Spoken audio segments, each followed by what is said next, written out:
we are always selling something, selling not by way of, monetary gain, but we have to sell an idea. And we're pitching ideas, and we're often doing it without budget and not always with the seat at the table. And so I think the conversation with safety professionals is so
Hi, this is Jim from Safety Wars. Before we start the program, I want to make sure everyone understands that we often talk about OSHA and EPA citations, along with some other regulatory actions from other agencies, legal cases, and criminal activity. Everyone is innocent until proven guilty in a court of law. Proposed fines are exactly that, and they are often litigated, reduced, or vacated. We use available public records, news accounts, and press releases. We cannot warranty or guarantee the details of any of the stories we share, since we are not directly involved with these stories, at least not most of the time. Enjoy the show. This show is brought to you by safetyfm.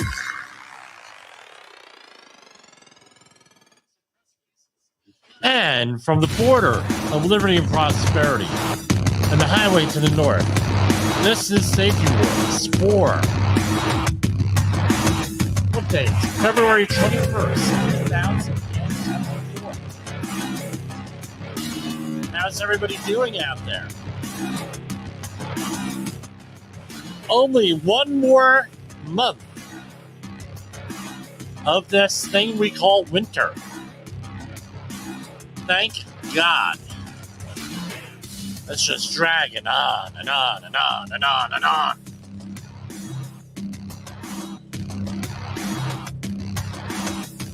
Coming up very shortly, I was talking to Jayallen today via text message.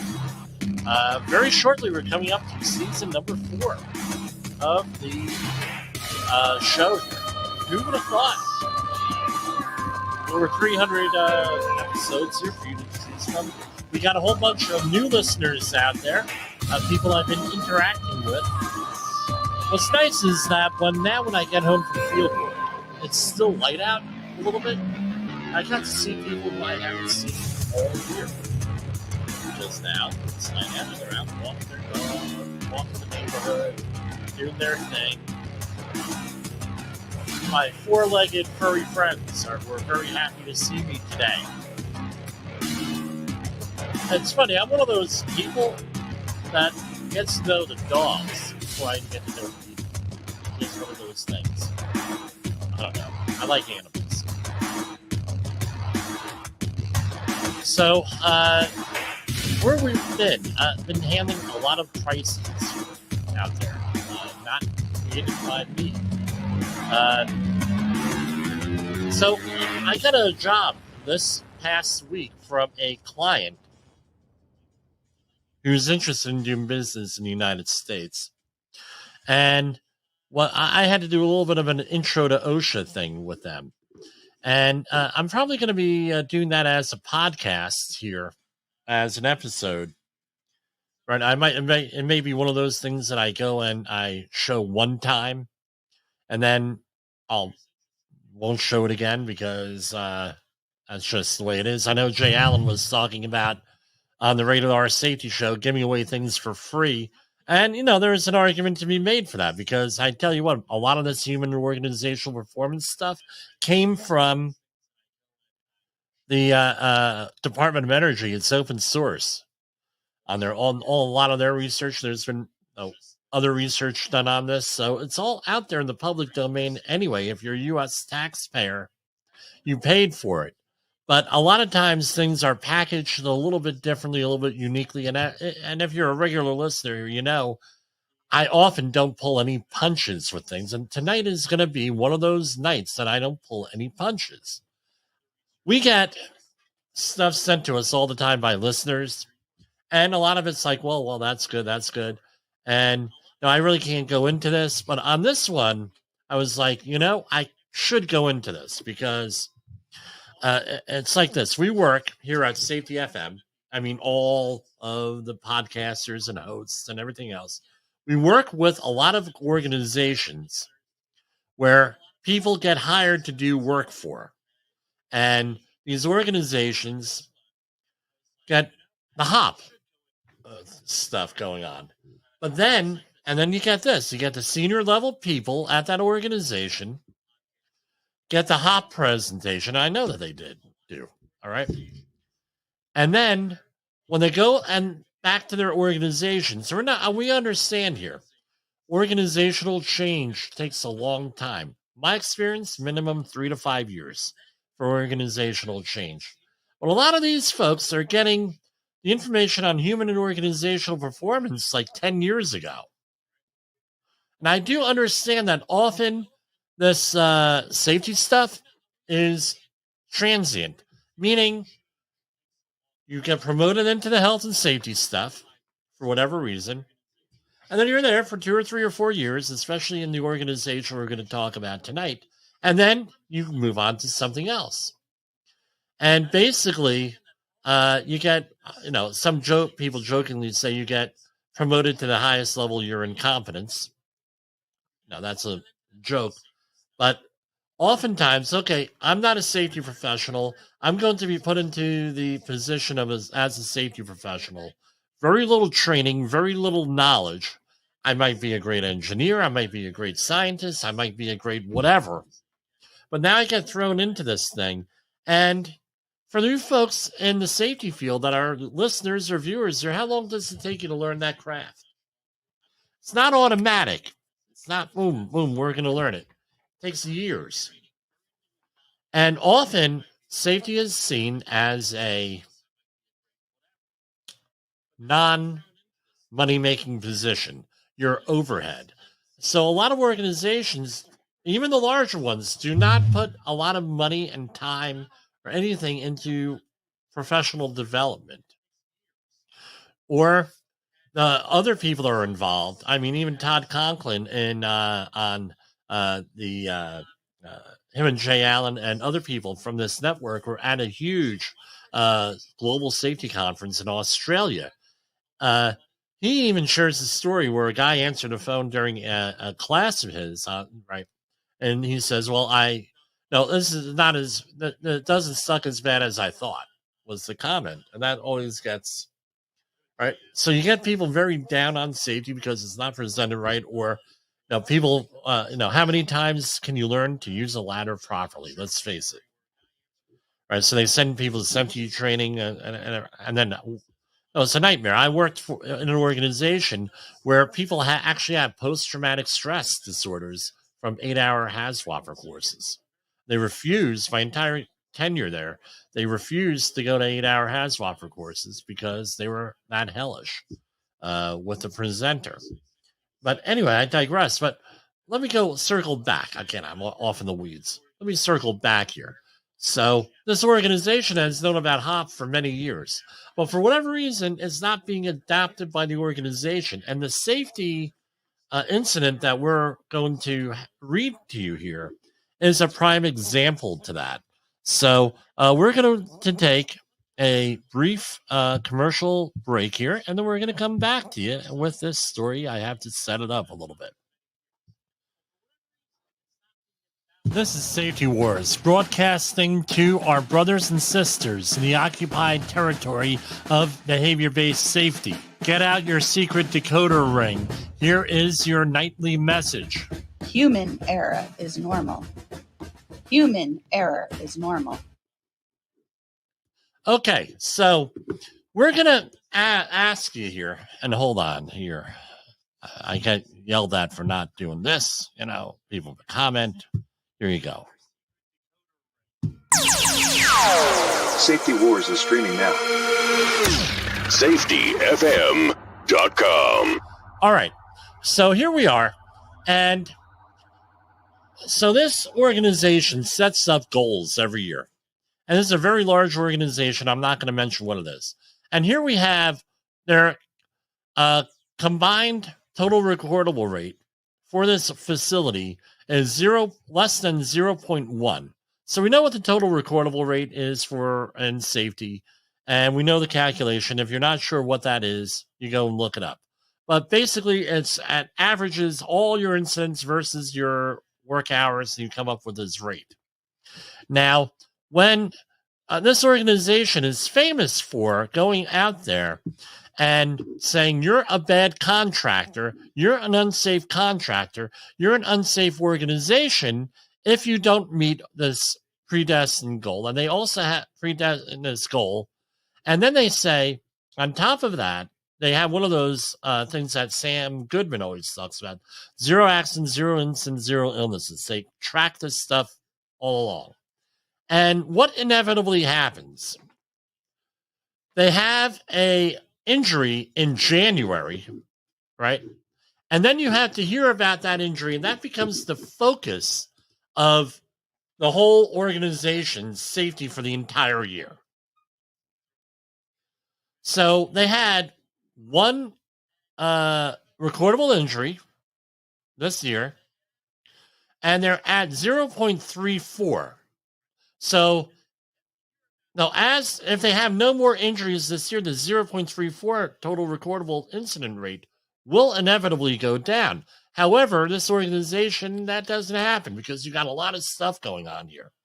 And what the implication is that it's not a safe organization, at least when it comes around to managing their people, managing their contractors, and the upper level management managing the management of these facilities. And they're a company you've heard of. We'll leave it at that. So now the company, right, did not meet their goals so far, and now they're an unsafe company. Does that make sense? Now, here's my question for you. What is safety? I start out every one of my safety training classes, whether it's an outreach class, HAZWOPER class, fall protection class, confined space entry, any of the classes that we do here, and we're going to talk about defensive driving too. That's a new offering from us. We just developed on defensive driving. Was with all this stuff going on, what is safety? This is essential. Is safety 0 accidents, 0 incidents, 0 illnesses, 0 whatever, 0, 0, 0? And then, therefore, the implication is if you have an accident, now you're unsafe. You're an unsafe, evil organization, bad apples and everything else. Or is safety, capacity, and resilience? The amount of stuff that you could do, the amount of safeguards you could put into place, the amount of procedures, things of that nature you can put into place, and your ability to adapt, resiliency.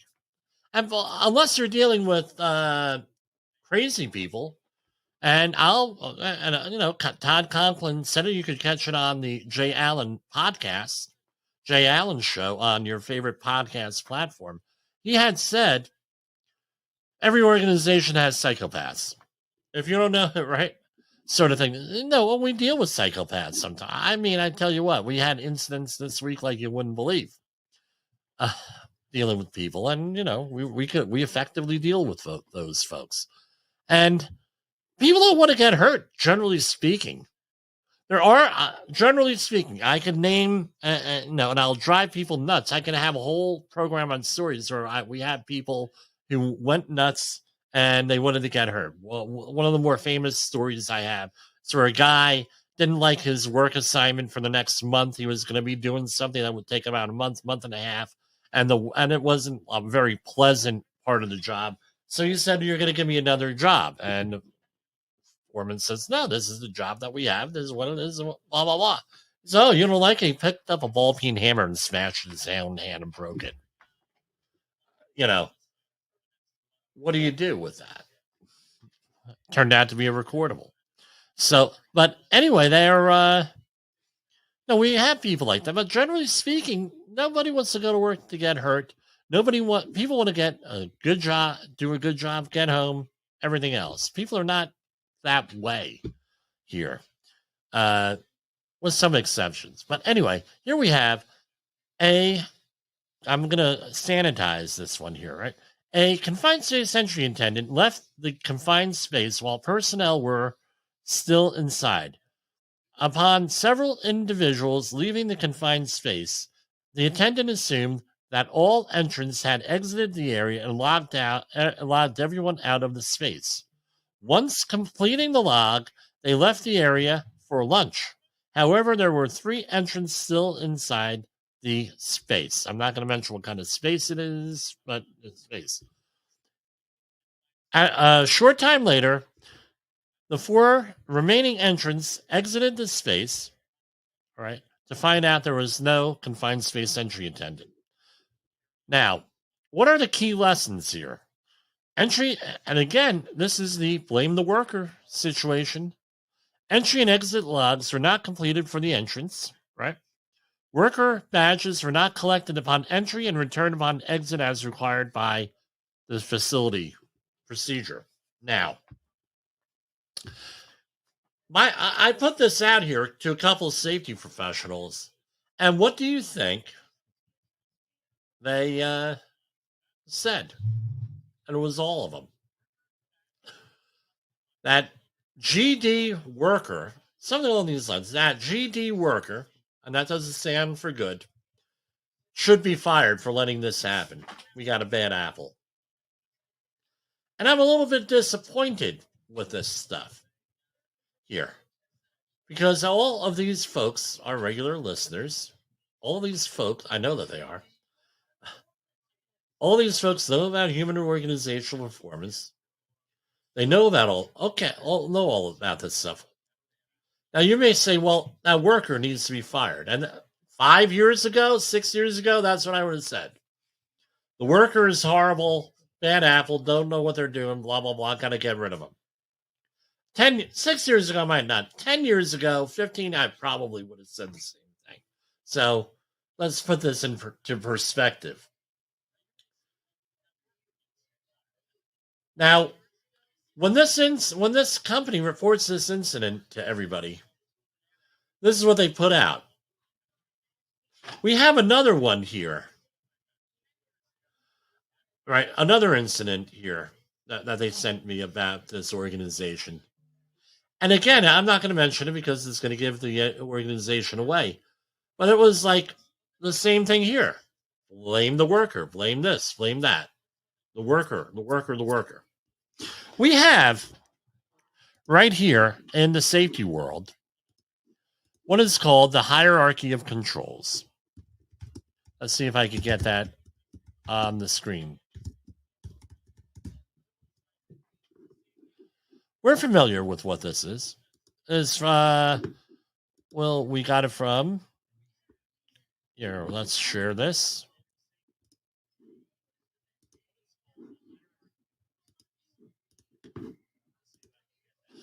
We're familiar with this, the hierarchy of controls.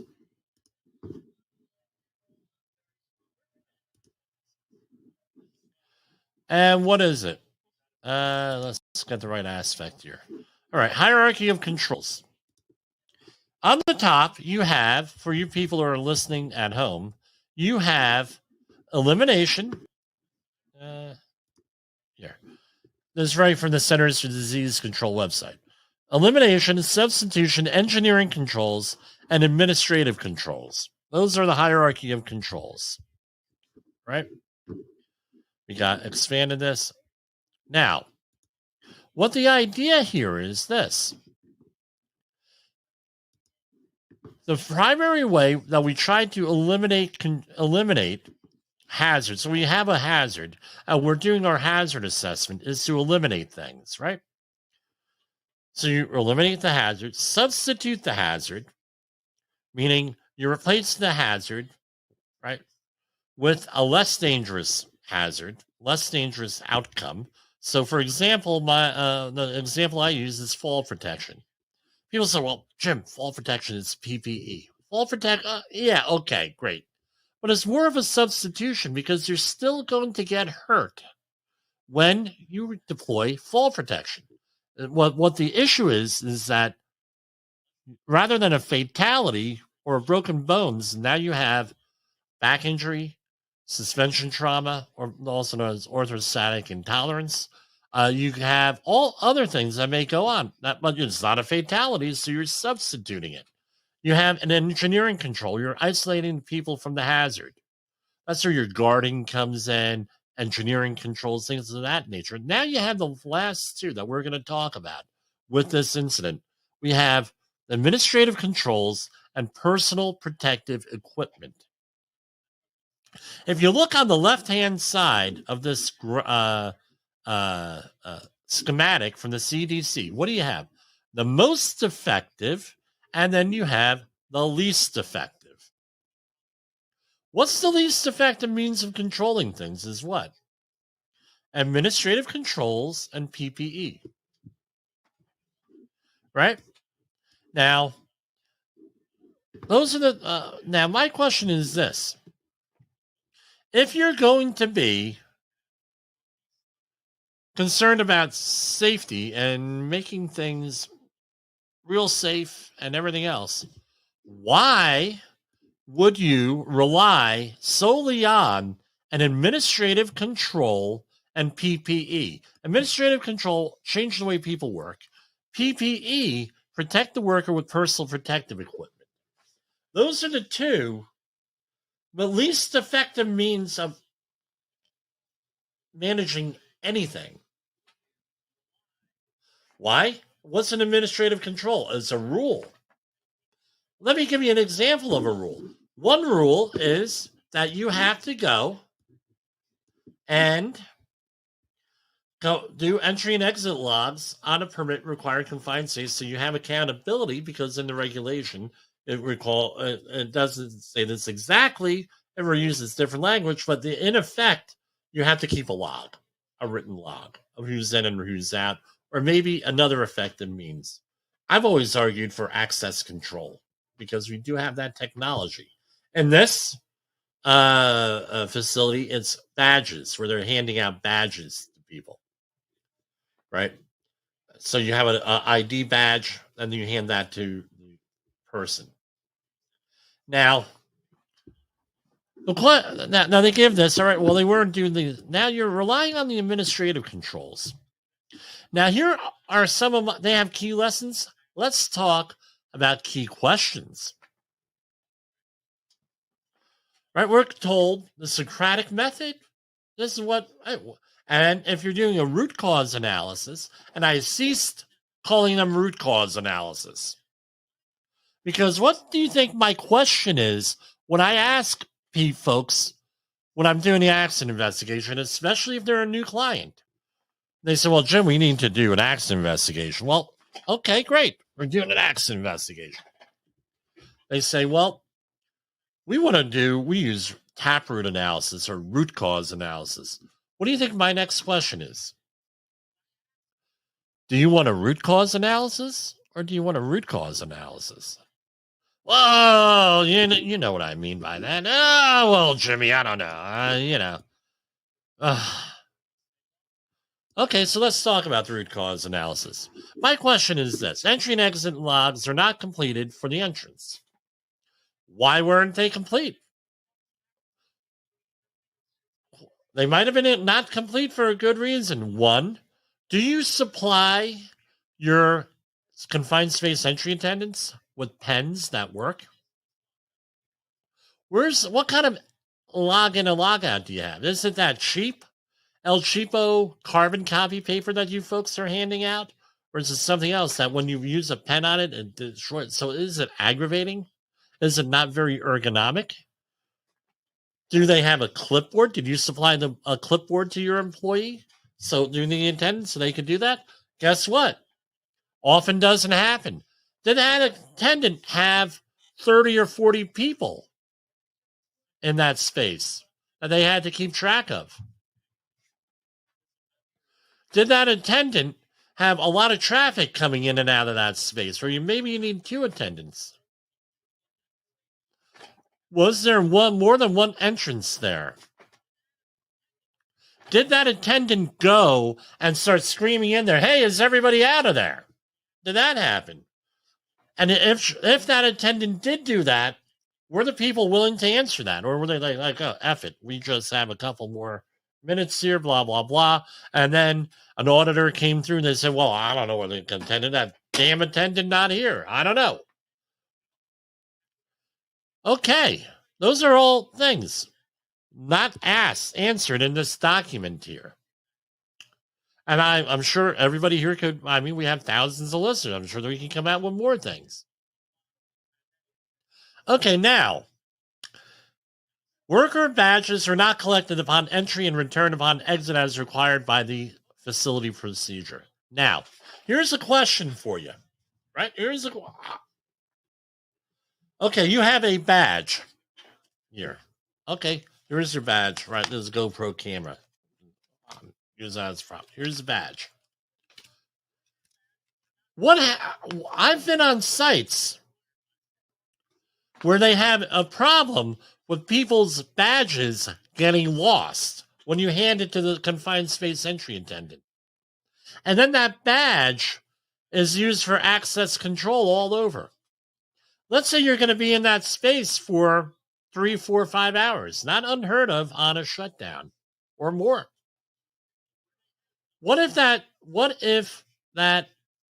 badge, all right, you're afraid of that badge getting stolen and handed off to somebody else for nefarious reasons? That could happen. Again, this is a shutdown with thousands of people there. Hundreds, if not thousands of people. You don't know everybody. You would like to think that no one's going to do something funky with those badges.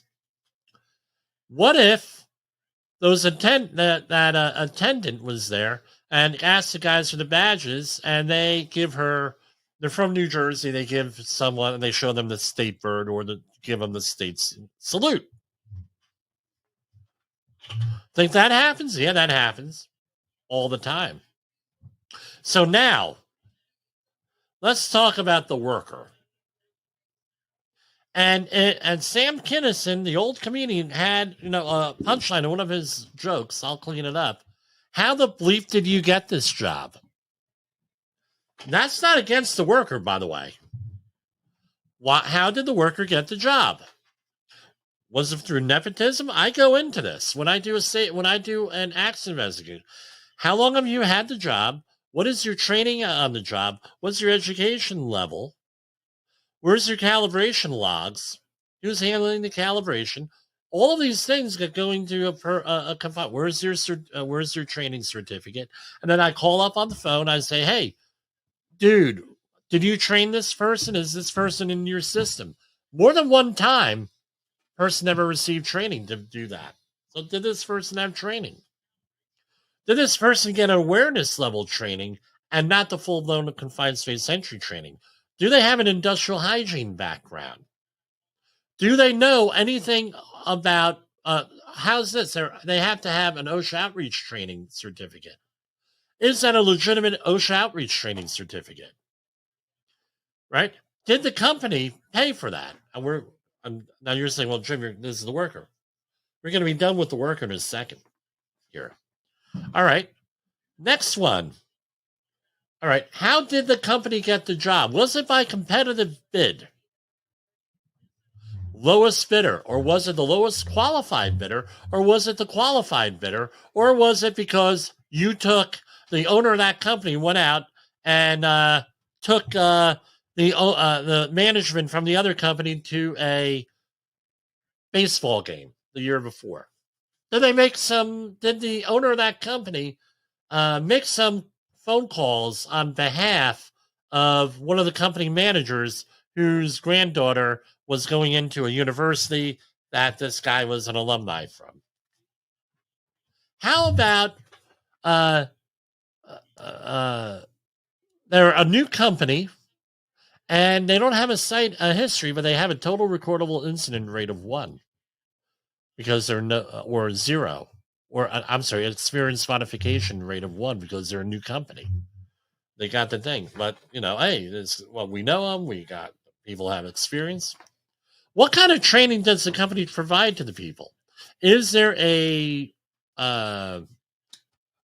test that they can actually fail? How about background check?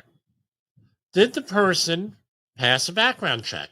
In the oil industry, like this is from, they probably did. They had a TWIC card thing, but TWIC card only is like with federal crimes and high-level crimes. How about the minor ones? A whole bunch of petty thefts. A whole bunch of petty crimes. What's the demeanor? Did you actually interview this person who was doing the job?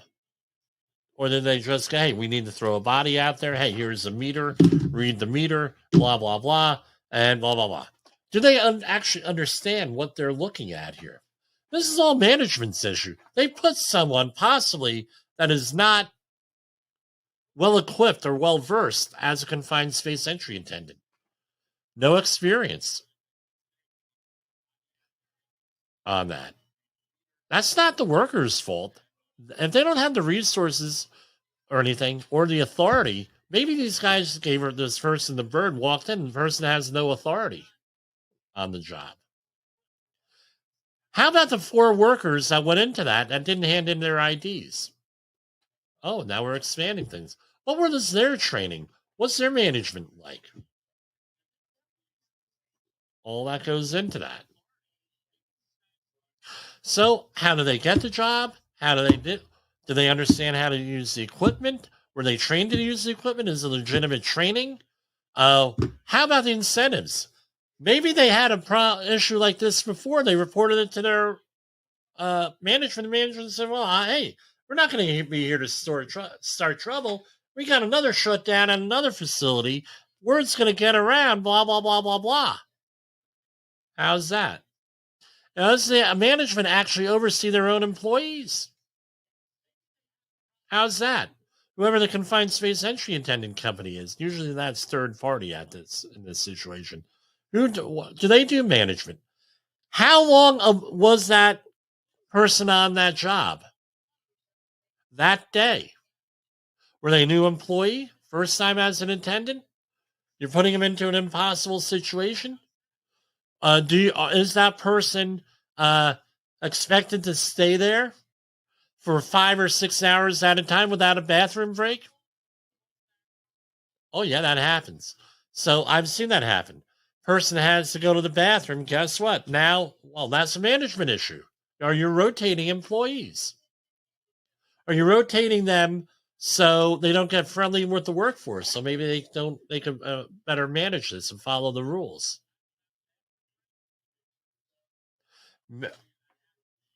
All of this stuff, root cause analysis, and all this stuff points to not the worker. Yeah, the worker, we talked a lot about. But what about the management managing them? Did they make it clear? Rules. Were they aware of the rules? Did you communicate the rules? What you have to do. I know when I gives confined space entry training for attendants, guess what? They get a sign-off sheet where these are what the regulations are. That way, there's no question that they were not that they were told what the rules were. Did they do that?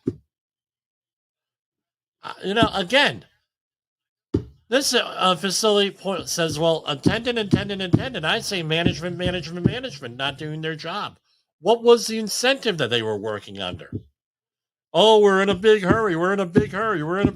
Blah, blah, blah, blah, blah. We're in a big hurry.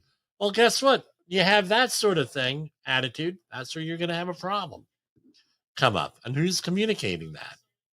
And why are they blaming the worker? I can tell you. At this facility, the owners, if it's still this way there, but for years it was that way with this facility, that the management's end of the year bonus was was impacted by the total recordable incident rate. All right, so now you have these folks, used to call them the traveling roadshow, now directly impacting your bonus at the end of the year. All in there. Again, that's a management problem. So I want you to go home and think about it. In hindsight, what are we doing? Why are we relying on administrative controls and PPE, right? For hazards rather than elimination, substitution, engineering. What are the controls? Let me circle back around that for a minute. What are the controls on the confined space? If you're relying on that worker there doing their job right, and that's your only control, you're going to fail. People will die. People will get hurt. So what do we have? We have a lot of stuff. We have training. When you're going into this particular confined space, you have an electrical disconnect. You have lockout, tagout. You have double block and bleed and physical disconnect, creating an air gap of all things going into that confined space. You have a clean out that's going to eliminate all of the potential for toxic and hazardous materials in there. If you are doing something that adds to atmospheric hazard, you're going to have ventilation. You have all the PPE that's in there. You have a lot of different things going on with in there, and that all adds to the safety. So if one thing fails, now you have a backup. So you've eliminated all the hazards here, right? You've eliminated all the hazards for that space. You issued a confined space entry permit. All the hazards are eliminated. The checklists are done. Assessments are done. My question is this. What mode of work was the person in? Were they rules-based mode? Were they not lack of knowledge-based mode? Or were they skills-based mode? My guess is that they're new people. They're probably in the rules-based mode, right? And they're in the rules-based mode versus skills-based mode, not experienced. And this could be used as a learning event. Nobody was really because they have all these controls in here, nobody was really in danger of anything. Should the attendant left? No. But we had all these other controls that were in here too. So just think about it, and we will go from there. Thanks a lot.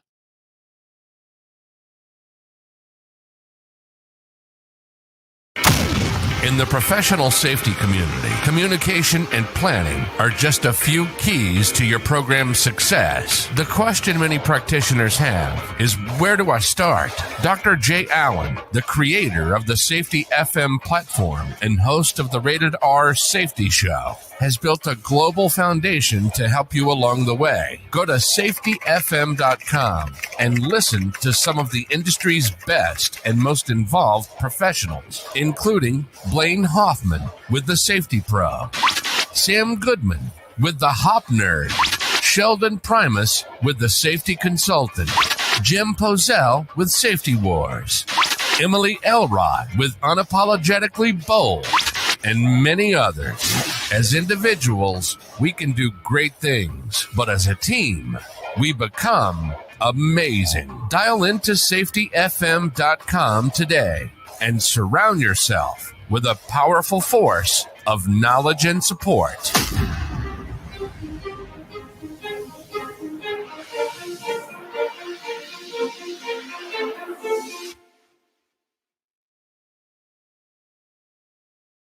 OSHA recordables, catastrophic losses, environmental disasters. You want answers? So do I. This is Jim Poesl with Safety Wars. That's my daddy! In an unpredictable world, one voice rises above the chaos. Meet Jim Poesl, a seasoned safety expert who's navigated through some of the most dangerous scenarios, from anthrax, explosive cleanups, disasters, and numerous environmental cleanups, and lived to tell the tale. Now, he's bringing his wealth of knowledge, insights, and experiences to you through Safety Wars. From workplace hazards to the hidden dangers in your own home, Jim covers it all. With his engaging storytelling and expert analysis, Safety Wars isn't just a podcast. It's your guide to a safer world. Join Jim Poesl and become part of the Safety Wars revolution. Available on Spotify, Apple Podcasts, YouTube, and wherever you get your podcasts and videos. Safety Wars. Your safety is our mission. So that took longer than I thought here going into that. But that's fine. I mean, we had to say that. We're going to talk about, there's our hierarchy of controls. Okay, we're going to talk about the OSHA news, right? So they had 2 press releases come out today. All right, one with, and just for complete disclosure, I know who this other firm is here. Here. So the U.S. Department of Labor, this press release was from yesterday. U.S. Department of Labor's OSHA has cited steel fabrication business after finding the company willfully exposed workers to safety and health hazards at its Millville shop. OSHA issued citations, 4 willful and 7 serious violations against a certain company and proposed $348,000 plus in penalties. The agency's investigation began on July 26, 2023, in response to a complaint. Here's a quote. A few months before our inspection, the company hired a safety consultant. This is a quote here from OSHA Area Director Paula Dixon Roderick out of the Marlton area office. Who identified, so the company hired a safety consultant who identified multiple safety and health hazards at the fabrication shop. However, the company failed to correct the hazards. Now, employers are legally obligated to provide a safe and healthful workplace for all workers. That is the general duty clause. And the company is family owned and operated, blah, blah, blah, blah, blah. Now, this is where you get, my question is this. All right. How did OSHA find out? Who did the reporting? Was it an employee? Was it the consultant that they brought in who may not have gotten paid? That happens. I've heard of that already. Or a consultant that just saw stuff so egregious that they felt compelled to do it, right? Now, there's a couple of ways you can handle this. Let's say, and I've heard this from different attorneys, if you are a company and you are deciding to hire a safety consultant to come in and look at things, guess what? You have to be willing to hear and listen, and you have to be willing to take their advice.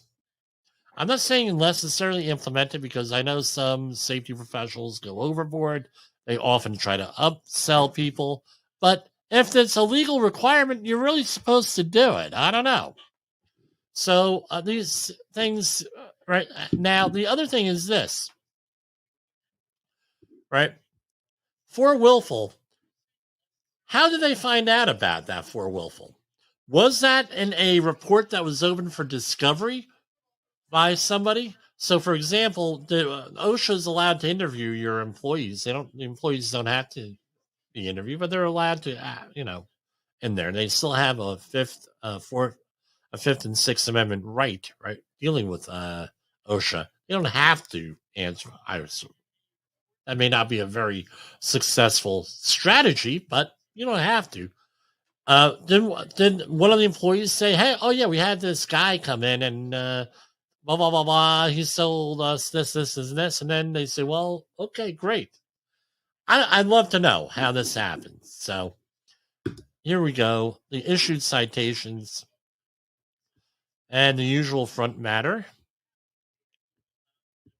here, and abatement form. Citation 1, item 1, right? And it doesn't say here how.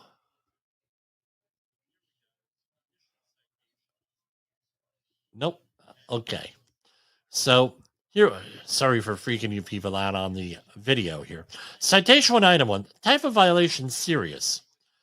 29 CFR 1910-106. Category 1 or 2 flammable liquids. We don't see this one cited too often on these press releases.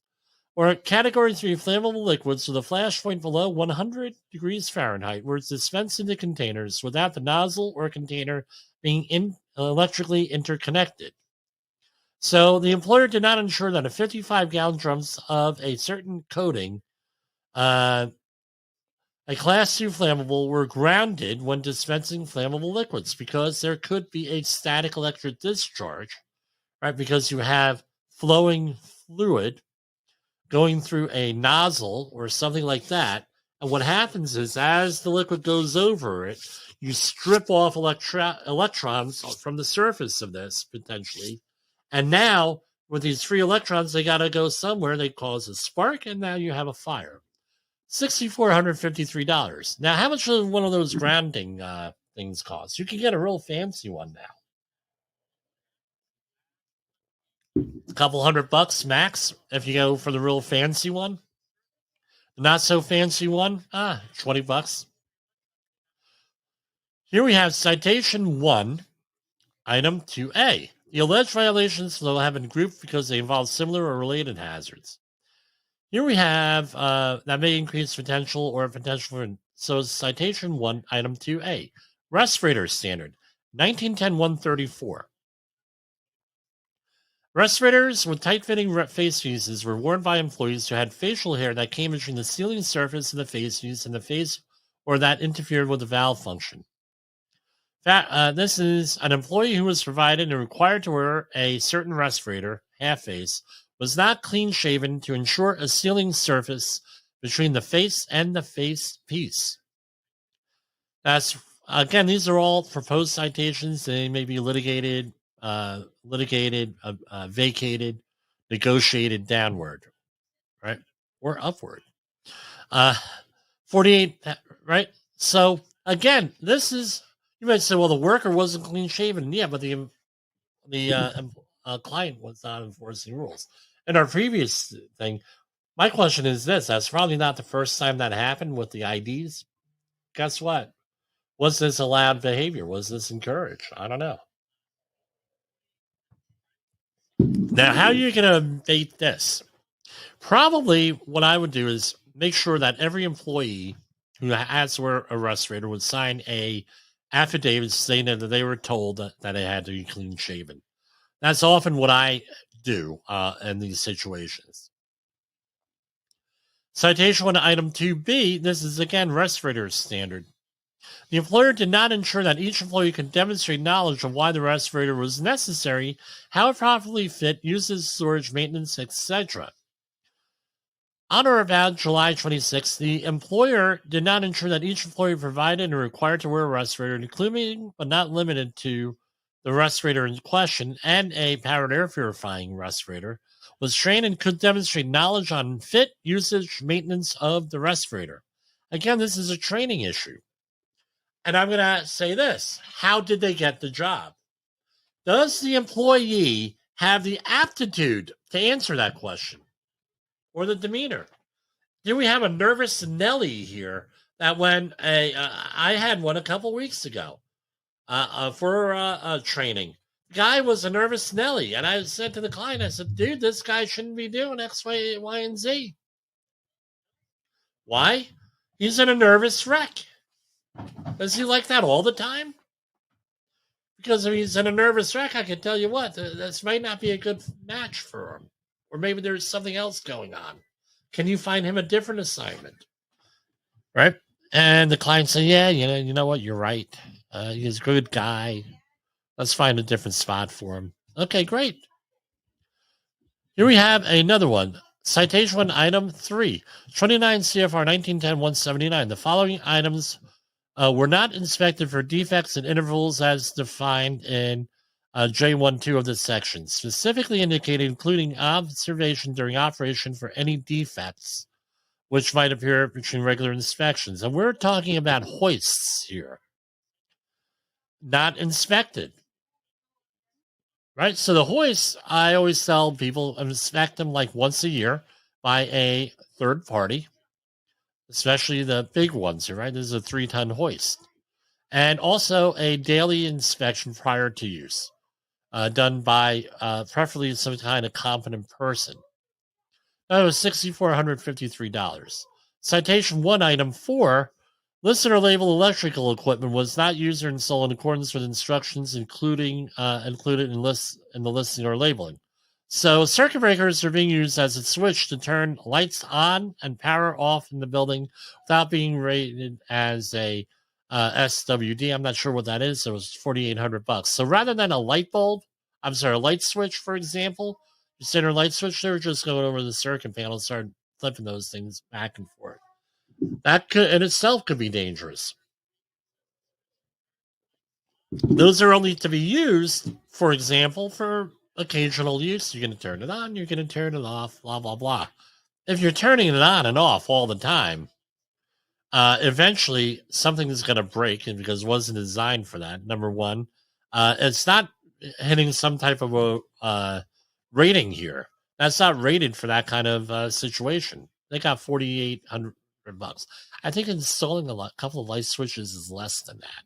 I might be wrong. Citation 1, item 5A. Type of violation, serious. This is a HAZCOM situation. A container lot labeled $8,067. Citation 1, item 5B. No safety data sheets. That was a serious violation with $0. And I know these two paints. So when you have a part B, that is an epoxy, part of epoxy coating, part A and part B, and part B is corrosive often, and that is curing, right, for this. $0. Citation 2, item 1, 1910-134. This is a big one, willful serious, $69,140, and it was from no medical monitoring. So we went into this multiple times on this show, where that's critical. Why? Again, with those imitation respirators during COVID, we had a situation where I saw someone have a seizure in one. Would not have been medically cleared for that. So that's with that kind. With this kind, definitely with a regular half-face respirator, that is critical. $69,140. Citation 2, item 2. Inspections on hoists. That's $82,964. Citation 2, item 3. Workers and other persons adjacent to the welding area were not protected from the rays by non-combustible or flame-proof screens or shields. Employees were not utilizing welding screens in the welding area. Again, that's a very common thing. My brother John got hit in the face with an arc flash from a arc weld. It was not fun. He sat in the dark for 4 days with his eyes infected. His eyes actually got infected from it. It was horrible. Sat in the dark with sunglasses on. Couldn't even watch TV. Citation 2, item 4, another willful serious. No HAZCOM training. $82,964 for a grand total of $348,683. Gotta love it. It would have been cheaper to just go along and do what you need to do. This is from a Braintree, Massachusetts. This is also a company that I believe we have. I've worked with them, I believe, here.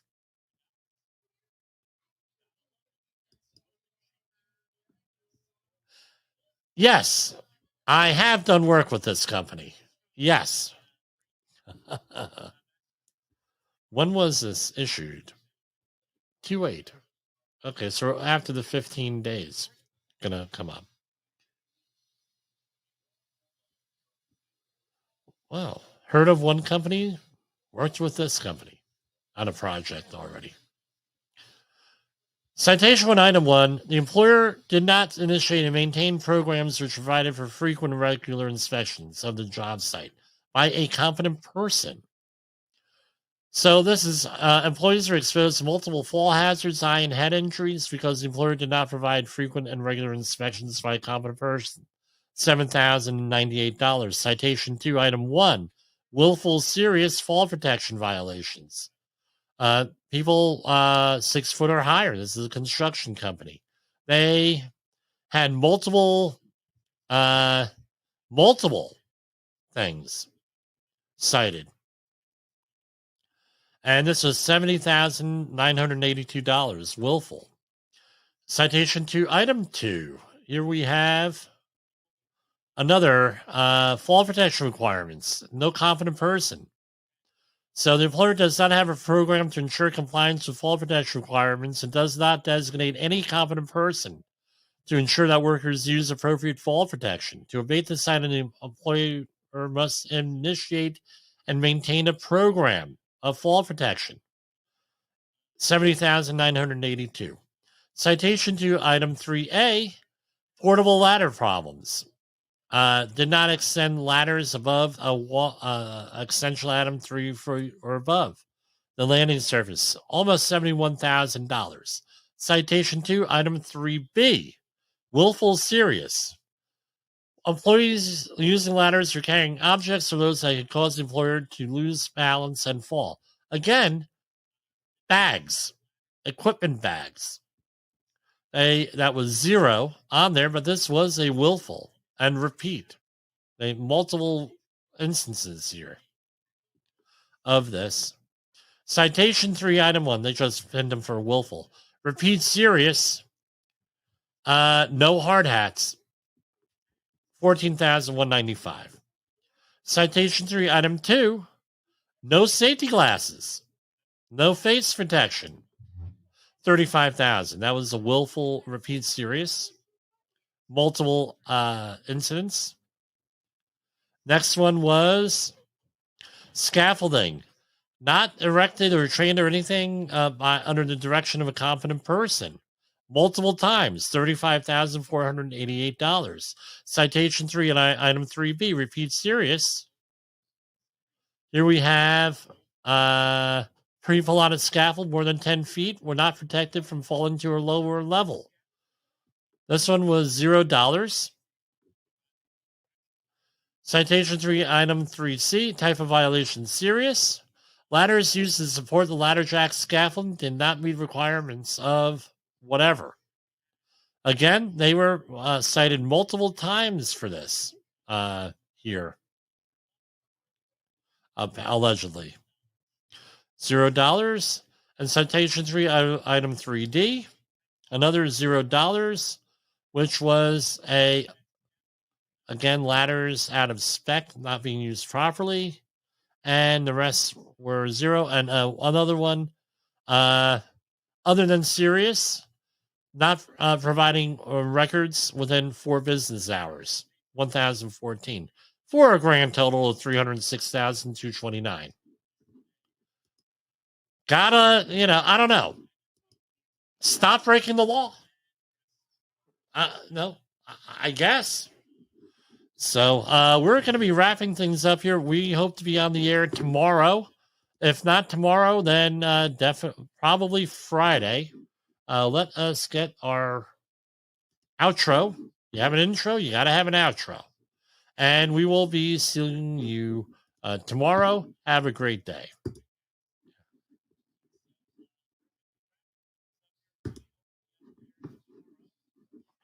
In this podcast are only examples. They should not be utilized in the real world as the only solution available, as they are based only on very limited and dated open source information. Assumptions made within this analysis are not reflective of the position of the company. No part of this podcast may be reproduced, stored in a retrieval system, or transmitted in any form or by any means, mechanical, electronic, recording, or otherwise, without prior written permission of the creator of the podcast, Jay Allen.